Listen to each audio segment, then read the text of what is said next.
Gregory Neville, and this is Taril. I was remembering the day my daughter was born.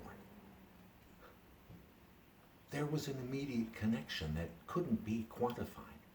I felt it as intensely today as I did then. But it can be quantified. We've identified and can mimic the exact biochemistry. Yes, when we map a brain for upload, we're making as perfect a copy as we can of the information stored in the neural pathways, and we've gotten really good at it. Do you want to ask me something?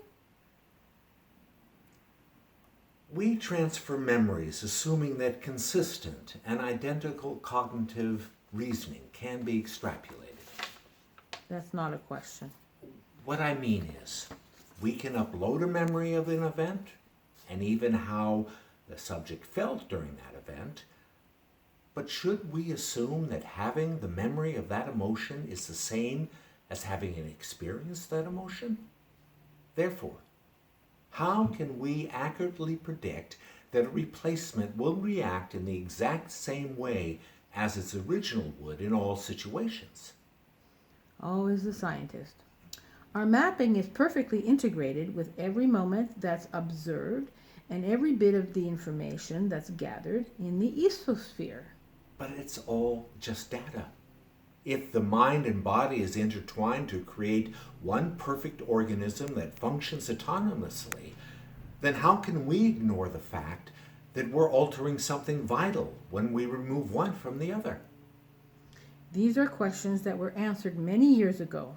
We were simply replacing one suitable symbiotic host for another. That's just it. It's not a true symbiotic relationship.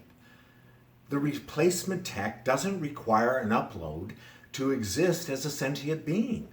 It can form its own memories and personality. When I was in the garden yesterday, I found a door with a DNA lock. That's not a question. You know, I never really asked, how did your family react when you were first with them? How do you mean?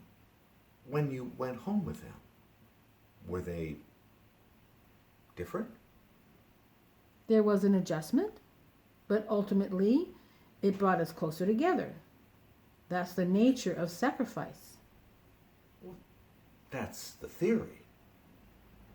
It's worked successfully for over 300 years.